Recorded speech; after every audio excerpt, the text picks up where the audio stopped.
Hi everybody, welcome to Sports Talk. I'm your host Steve Atkinson, and today we have a lot to get to in sports and regarding the Red Sox slow start, and I have an interesting article by Dan Shaughnessy about Terry Francona not going to Fenway Park for the 100th year celebration. We will talk about the Celtics. They clinched the playoff spot, and are they getting things together at the right time? And we're also going to talk about the Stanley Cup playoffs with the Boston Bruins playing against the Washington Capitals. They have a 3-2 lead in that series. But I want to recognize one person today. I was searching on YouTube a few weeks ago. And the other day, I came across this video of the national anthem sung by a 15-year-old kid named Evan Frankwitz of Ohio. And he did an outstanding job, and I just want to congratulate him, and I wish him the best of luck as he goes forward. He was on American Idol. All right, now I'm going to switch, and I'm going to start talking about Dan Shaughnessy's article on Terry Francona. And it's very interesting because he wrote this last week, and it says, "Don't look for former manager Terry Francona at Fenway Park when the Red Sox celebrate the 100th anniversary of their beloved ballpark a week from Friday against the Yankees. Francona is still smarting from the things that ended up between himself and the Red Sox after the collapse of 2011. Francona said, quote, 'Somebody went out of their way to make me look pretty bad,' Francona said," referring to the story by Bob Holler of the Boston Globe that named unnamed sources expressing concerns that Francona's job performance may have been affected by his use of pain medication. It's a shame, he says again. And I agree with him. You know, the way they treated him at the end of the season, he brought in 2 championships to that team. And after 2011 happened in the collapse, they treated him like he was a dumb manager for 8 years and they did nothing for him. And they treated him like dirt. And then Larry Lucchino and John Henry expect Terry Francona, after he's been trashed and talked down to come and hug everybody. And he says here,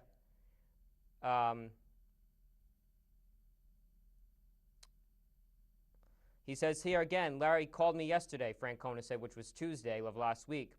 "I was in a phone store in Arizona. I had 3 people standing around me. I was a little bit of a disadvantage. He got a little perturbed at me, telling me I was being unfair to them. I called him back last night and left him a message. He called me back and we ended up getting into an argument. I just feel someone in the organization went out of their way to hurt me, and the more I talked, I realized we're just not on the same wavelength. They're probably better off going forth and leaving me out of it." Lucchino says, "I thought there was some uncertainty as to whether he had actually gotten the invitation. He says again he's going to be here on the 22nd for the Sunday night game, so I called him and invited him and he declined. It was a sincere invitation for him to come back. He has an exalted place in our history, and we were hoping it would be convenient and comfortable for him to come back, and we were hoping it would be." I just don't see it. Even he says he doesn't feel comfortable going around shaking everybody's hands and making everything feel all happy, and nothing went wrong last year. I just don't understand why, because you know what it is? It's all about the ownership, and it's all about Larry Lucchino and John Henry being in the spotlight and getting it done. And I was listening to Felger and Maz on 98.5 The Sports Hub. By the way, that is the best radio station in Boston. That's my opinion. Anyway, Felger and Maz, great show, on from 2 to 6. They said, Felger even said, you would think after the collapse of last year, after that collapse, you would think you would come back and start over fresh with a new manager, everything else. But no, they can't win.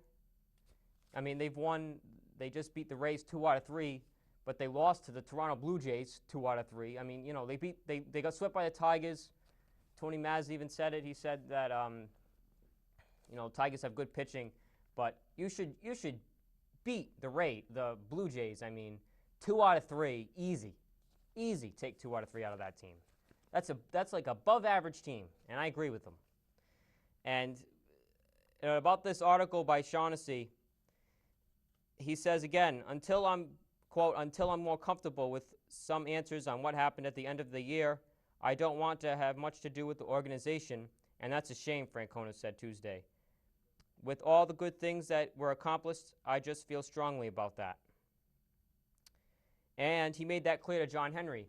Francona called John Henry, I think, 3 weeks or 3 months. He was trying to get in touch with them. And then everybody in the media, the reports were starting to come out that Francona was trying to get in touch with Henry, and Henry wasn't returning phone calls. Gresham Zoe, another great show on 98.5 The Sports Hub, they're on from 10 to 2. They even said the same thing. I think it was Scott Zolak. Everybody you know has an iPhone or a phone. And if somebody's trying to get in touch with you, you pick up the phone and you say, you know, it has the person's number. Because Henry said, oh, I didn't know Francona was trying to get in touch with me. I heard it through reports. How can you not know? You must have an iPhone. You're a millionaire. So you look at your phone and you say, oh, it's Francona. You just didn't want to talk to him. And you did it because the media wanted you to. And Francona even said it was 3 months too late. And I agree with them. I agree with Francona 100% on this issue. Because I wouldn't want, if somebody treated me like dirt, and I did so much for that team, and then after that season is over, they treated me like that, and they expect me to go back there and give them all a hug and be part of their celebration, that's ridiculous. So I believe strongly with Terry Francona and the Boston Red Sox, and that organization is a mess. And I'm going to switch now to another person that loves to be in the spotlight, always has to have 100% attention. That's their new manager right now, Bobby Valentine. I'm starting to believe that Curt Schilling's comments that it's already going bad, it's worse than what he expected it to be, I think he's right. To some extent, he's right. You look at Bobby Valentine and his, doing a radio station in New York, going to interviews. He said this past weekend to an interviewer, to a state TV station, he said, oh, Youkilis isn't the same as he used to be. Bobby Valentine, you're not a commentator anymore. You're not a reporter anymore. You're a manager for a baseball team. If you say something like that, it's going to get back into the clubhouse, and it's going to be like, what do you mean? If you're a reporter, like last year, and you said that would have been fine. Like Schilling, that's his job, to say something like that. But Bobby Valentine, that's not your job. You have to, I know freedom of speech and all that, but that is not his job to trash his players. And then Youkilis is like, well, I don't know what he's talking about, of course. And then Pedroia gets involved because Francona and Pedroia were like this. And if you look back, Pedroia and Frank, again, they had a strong relationship. And Pedroia even stuck up for Youkilis and said, we don't do those things around here. If that was in Japan, So to be fair to the Red Sox, it's like a circus in the clubhouse right now. It is an absolute circus. With John Lester can't get a win. I mean, hopefully he's pitching. When is he? I think he's pitching tonight against the Texas Rangers at 7 o'clock on Nesson. The Red Sox, again, when Lester pitches, they don't hit. So hopefully they'll get the bats going. When Josh Beckett, I think still I think Beckett is mad that Bobby Valentine is the manager. I know a lot of people are, but I don't think Beckett, he just doesn't feel any remorse about last year, and I think he only thinks about himself, just like a lot of people on that team. And that is why they're in last place right now. So, again, I got some stats here for the Red Sox, stats, and this is from last week. Youkilis actually wasn't batting well anyway. His average was 100. Let's see. Ryan Sweeney is .444. This is from last week. Pedroia and Ellsbury are doing. Ellsbury's now out for 6 weeks. But Euclid. Yeah, Euclid is. Hopefully, he does better.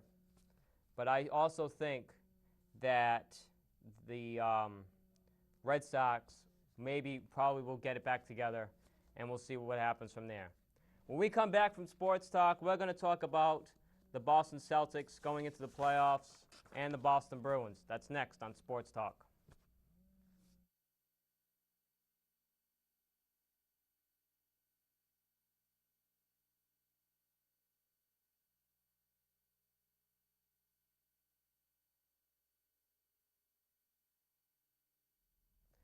Welcome back to Sports Talk, everybody. Again, I'm your host, Steve Atkinson. We're going to switch gears now and talk about the Boston Celtics. The Celtics have clinched the playoff spot, and they had their first the Celtics eke out overtime win last week. The Celtics took winning ugly to another level Wednesday night. That coach was Doc Rivers' assessment of an 88-86 overtime victory over the Atlanta Hawks at TD Garden. He says, quote, "I've got to tell you guys, that was the worst game we've ever won," Rivers said. I mean, we didn't play well. We just kept hanging in there. You could see the fatigue. So the Celtics have been making things easy on themselves with strong defense and efficient offensive production in recent games. They struggled mighty in this contest, though, playing less than 24 hours after an impressive victory in Miami, 115-107. But the Celtics did display persistence, led by Rajon Rondo's 47-minute silent, and he just got a triple-double. I think it was his third one of the year the other day, last week during this game.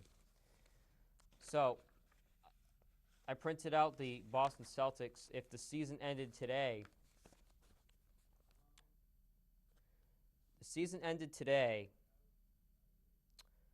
this is as of 4/12. It's probably changed. But the Chicago Bulls will be playing the New York Knicks. And this is the Eastern Conference. I'll go to the Western. Miami Heat will be playing the 76ers. The Pacers will be playing the Magic, and the Celtics will be playing the Hawks. The Bulls are winning that series in the season series 3-1. Miami's winning that series against 76ers 4-0. Orlando's beating the Pacers in that series 3-1 season series, and Boston leads the season series 2-0 against the Hawks. So if the season, it's probably like 2 weeks away, I think, and then we'll start with the playoffs. I'm gonna say the Bulls will probably take the Knicks. Miami and Philly, I think Miami will probably take that. The Pacers and Magic, probably the Magic, the Hawks, and the Celtics. It's going to be very interesting. If the Celtics stay healthy, I've said this all along, if the Celtics stay healthy, they are a contendant. They could go far in the playoffs if they stay healthy. If the Boston Celtics can stay healthy and with their old players, they'll go far, I think, and they'll have a good chance of making it. I don't know if they can get past Chicago. They could get past Miami, but I don't know about Chicago. That might be a tough one. They could make it to the Eastern Conference Finals. They could make it to the Eastern Conference Finals. So we'll see what happens. Hopefully that does happen.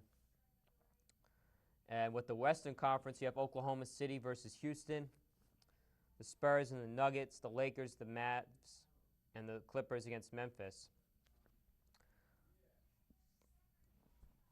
I think the Oklahoma City Thunder is probably going to win that game, or win that series against the Rockets, I should say. And I predict them that they'll go to the NBA Finals and probably play either Miami or Chicago.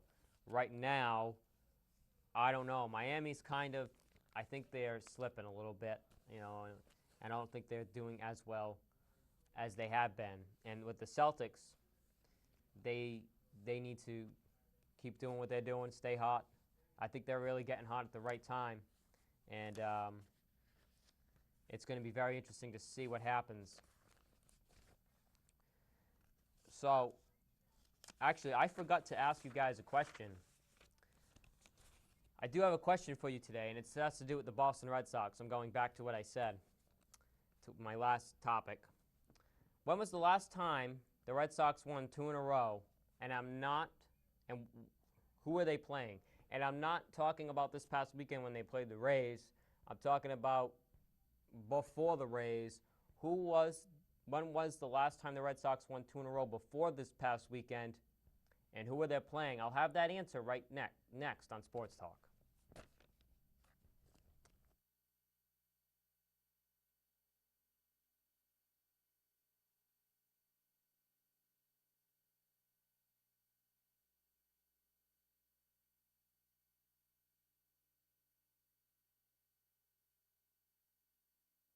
Welcome back to Sports Talk. I'm your host, Steve Atkinson.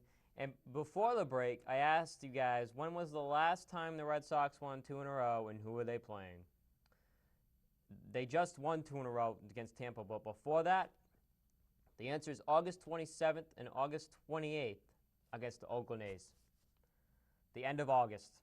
And if you remember that day, that was a hurricane. I think there was a hurricane or something, tropical storm or something that was coming, so they had to play a doubleheader that day. And if you go back to the Bob Hohler story, if you go read that, it says that the Red Sox players were mad that they had to play a doubleheader, I think, on that day because they didn't have enough rest or something like that. I don't know. It was too many away games or something like that. It was just too hectic. They were complaining about it, and so yeah, that was the Oakland A's, the 27th and 28th of August. I'm sorry I didn't mention that earlier. So, Red Sox Nation, and and again, Tony Maserati made a good point last week when was Bobby Valentine going to get booed, or are they going to who are they going to boo? Are they going to boo Josh Beckett? Are they going to boo anybody on that team Friday? And Maz made a good point. Again, 2 to 6 on Comcast Sportsnet and 95 The Sports Hub. He said, just don't go. Just don't go to the games. Don't just booing is wasted energy. And just because they don't care if you boo them, you're still there. You're still buying the ticket to go to the game. So it doesn't matter if you boo us or not because you're still here. So you must like us.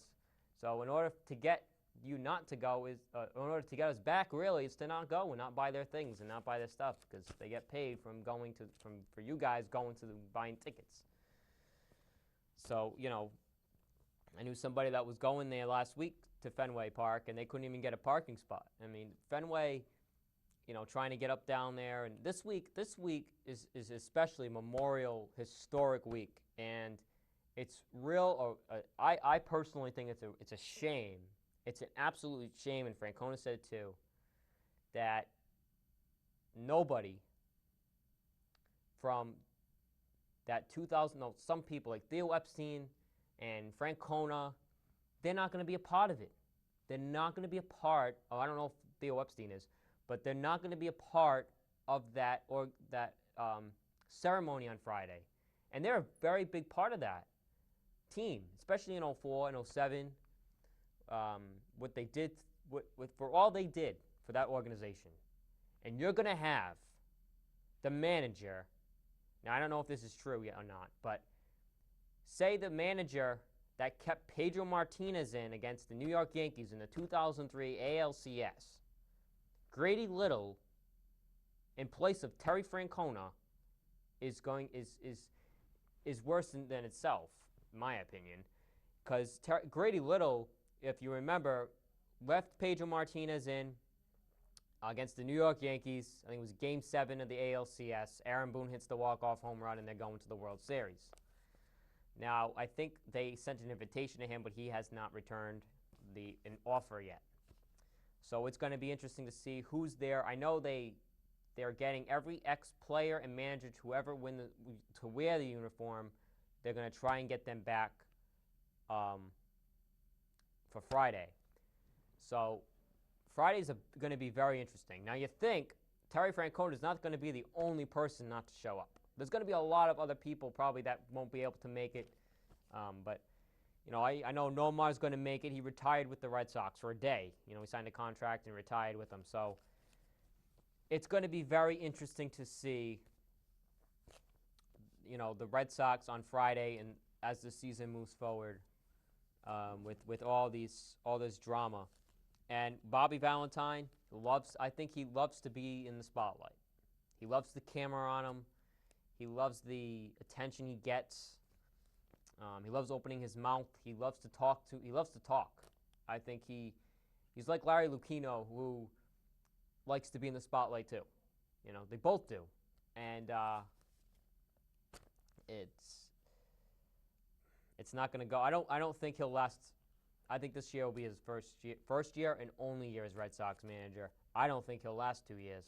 That's just my opinion, because either they get rid of him, or there's going to be a lot of pitchers like Josh Beckett. I don't think will be here next year, which I didn't think he was going to stay, but I just don't see it. I do not see Josh Beckett being here next year.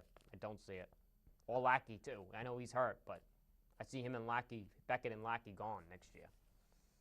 So, what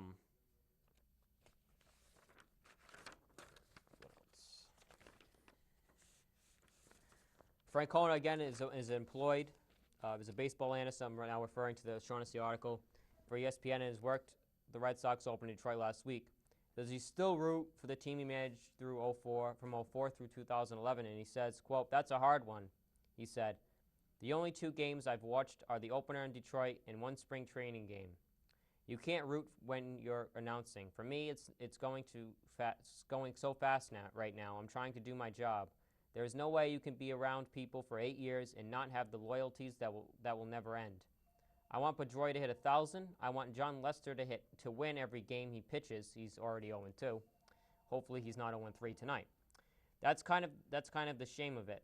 But I'm also not comfortable coming back. That's the shame of it. It's not.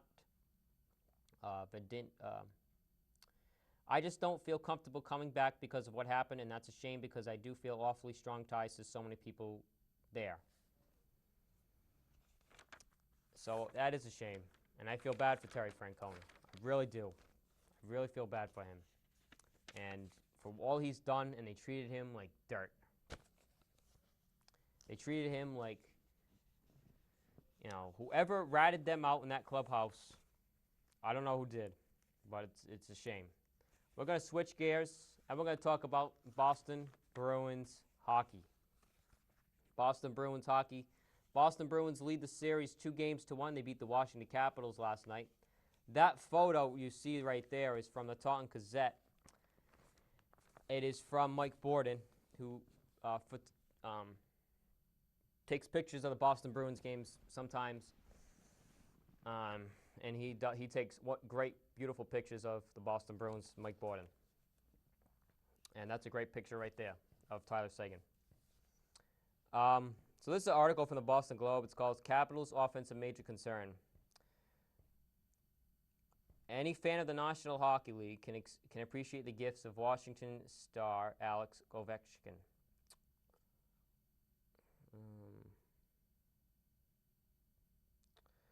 One area in which the Capitals may be vulnerable is goal, with veterans Thomas Vokin groin and McCall's leg sidelined. The Capitals will go with rookie Brandon Hobley in Game 1. He has appeared in 7 games this season with a 4-2-1 record, a 2.49 goals against average, and a .922 save percentage. Nobody on the Bruins is underestimating the 22-year-old netminder. David Krejci says, quote, "He doesn't have a lot of experience. Their first 2 goalies are hurt, so we are going to have to put lots of pucks on him and try to make him nervous. Just don't pass on any shots and get some traffic, and we should get some chances."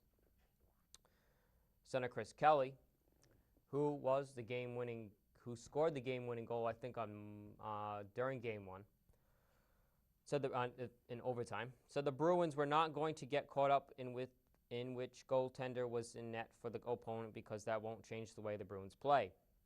"I think they're approaching it as it is that he's another goalie," said Kelly. we don't know much about him, but I'm sure he's very, very capable goalie.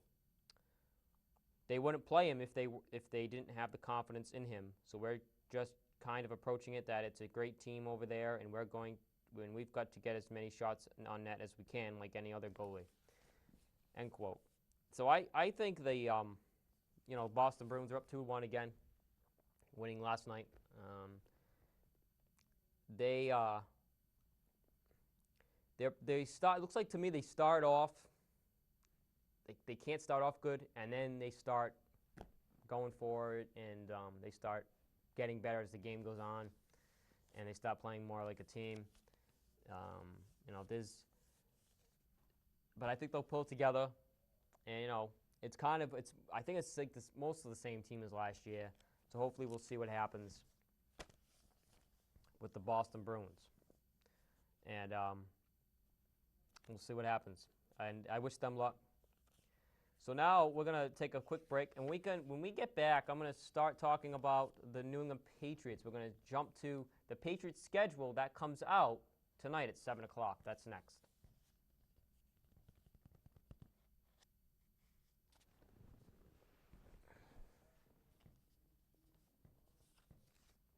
Welcome back to Sports Talk, everybody. Again, I'm your host, Steve Atkinson. And I'm just going to jump real quick on the New England Patriots. Their schedule comes out tonight at 7 o'clock. Already, it's starting. I was just getting into the baseball weather. The Patriots schedule, football season, it's basically just around the corner with the training camp starting April, 3 months away. So I think they have a tougher schedule this year. They have a tougher division this year. So the Patriots season is coming up with the NFL draft in about, next weekend, I think, is the NFL draft. So that should be very, very interesting, and I just can't wait for that to start. The off season has started. I can't wait to see how the Patriots improve, and hopefully we'll be getting down to Gillette sometime this July. So I'm just going to talk about Thursday. Thursday is the first live show. We're doing a Fenway Park special live at 5 o'clock Thursday on the Raynham channel live, the raynhamchannel.com. We're going to jump right now to the fastest 2 minutes, everything we talked about today in 2 minutes time. I'm going to start off with what I mentioned right at the beginning of my show today.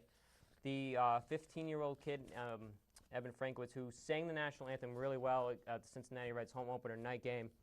I wish him luck, from Ohio, and I hope he's going to go very far. Now I'm going to go to Terry Francona, talking about not going to Fenway Park for the celebration, and he is going to be, and I agree with him 100%, and I wouldn't do it either. All right, now I'm going to talk about the Boston Celtics. Celtics getting hot at the right time. You guys picked a great time to get hot, and that was you guys doing an awesome job. As long as they stay healthy and everyone plays together as a team, they will go far. And the Red Sox, again, if everyone can just cool it down a little bit, keep their mouth shut, and not say anything stupid, the Red Sox could go far too, and not be last place in September, but maybe be the top. If everybody can do the Patriot way like Belichick says, and we'll be all set. The Boston Bruins, I wish them luck too. Again, that picture was from Mike Borden, who takes pictures of the Boston Bruins. And I hope that the Bruins make it far. And that's going to do it for me on Sports Talk. Again, on Thursday, it's Fenway Park Special. Don't miss it.